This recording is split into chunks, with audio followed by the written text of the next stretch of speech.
Yeah, no, as soon as they get here, I'm gonna like sit down. Yeah, well, they're not here yet, so I can't really say hello to them, can I? Do you see a bunch of kids sitting around here or standing around here and what? What? They're already here? What?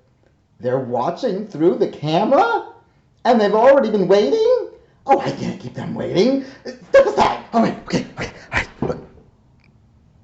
Hello. So glad you could be here. This is Mr. RB. So glad you could join us today. We've got some great art lessons for you. I hope you're having a good day. Today, we also have a story to start us off called The Sneetches. It's one of my favorites, once again, and this one is by Dr. Seuss. Dr. Seuss actually wrote a number of books that were really about how we make the world a better place. The Lorax was about how we take care of our planet and trees so that we all have a nice place to live. This one today is more about how we treat each other and how it's important to think for ourselves and not just get it sold a lot of ideas by someone else when it comes to treating the people around us with kindness and respect. So, to all of you at Tariffville and all of you at Squadron Line watching this, I look forward to seeing you again soon, and I miss getting to be there in person with you, but we will get there, and it will be great. Meanwhile, here's a story to share. Talk to you soon. Bye, everybody. The Sneetches by Dr. Seuss.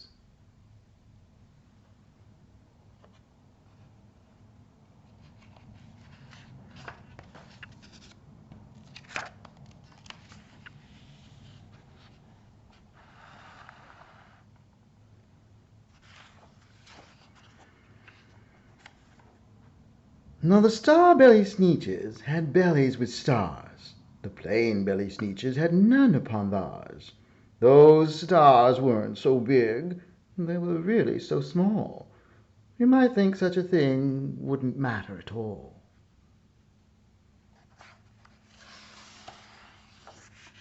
But because they had stars, all the star-belly Sneetches would brag. "We're the best kind of Sneetch on the beaches." With their snoots in the air, they would sniff and they'd snort.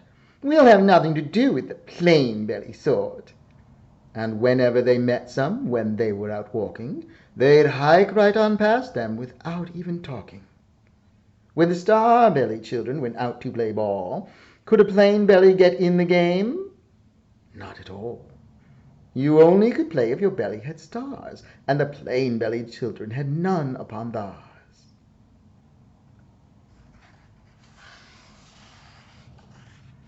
When the star-belly Sneetches had Frankfurter roasts, or picnics, or parties, or marshmallow toasts, they never invited the plain-belly Sneetches. They left them out cold in the dark of the beaches. They kept them away, never let them come near, and that's how they treated them year after year.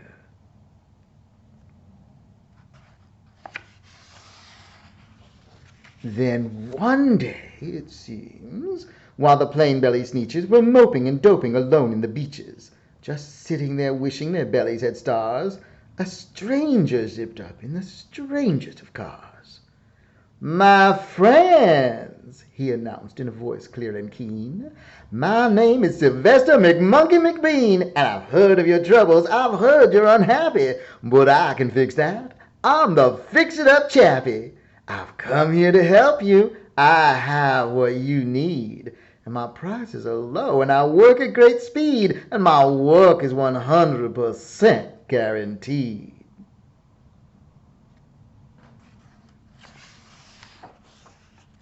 Then quickly Sylvester McMonkey McBean put together a very peculiar machine, and he said, "You want stars like a star-belly Sneetch? My friends, you can have them for $3 each. Just pay me your money and hop right aboard." So they clambered inside. Then the big machine roared, and it clonked, and it bonked, and it jerked, and it burked, and bopped them about. But the thing really worked.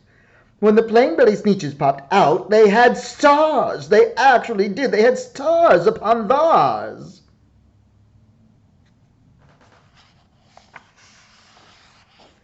Then they yelled at the ones who had stars at the start. "We're exactly like you! You can't tell us apart! We're all just the same now, you snooty old smarties! And now we can go to your Frankfurter parties!" "Good grief!" groaned the ones who had stars at the first. "We're still the best Sneetches, and they are the worst!" "But now how in the world will we know," they all frowned, "if which kind is what or the other way round?"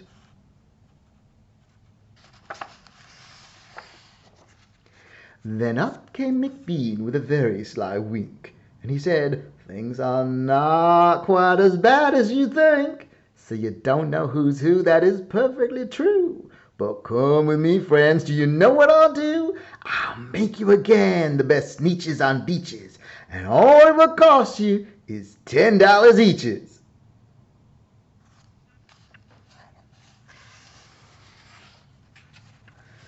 "Belly stars are no longer in style," said McBean.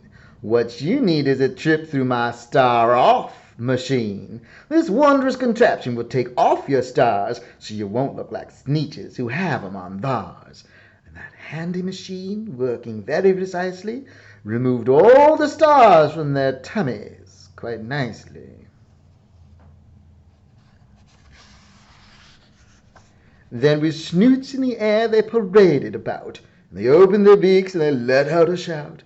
"We know who is who! Now there is no doubt! The best kind of Sneetches are Sneetches without!" Then of course those with stars all got frightfully mad. To be wearing a star now was frightfully bad. Then of course old Sylvester McMonkey McBean invited them into his star-off machine. Then of course from then on, as you probably guess, things really got into a horrible mess.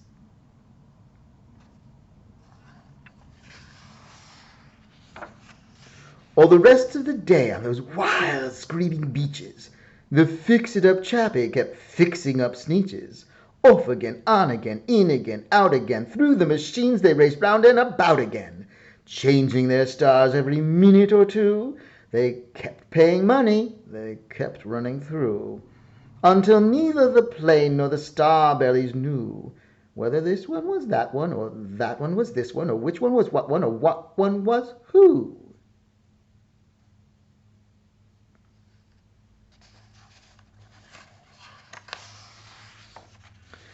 Then, with every last cent of their money was spent, the fix-it-up chappie packed up, and he went. And he laughed as he drove in his car up the beach. "They never will learn. No, you can't teach a Sneetch."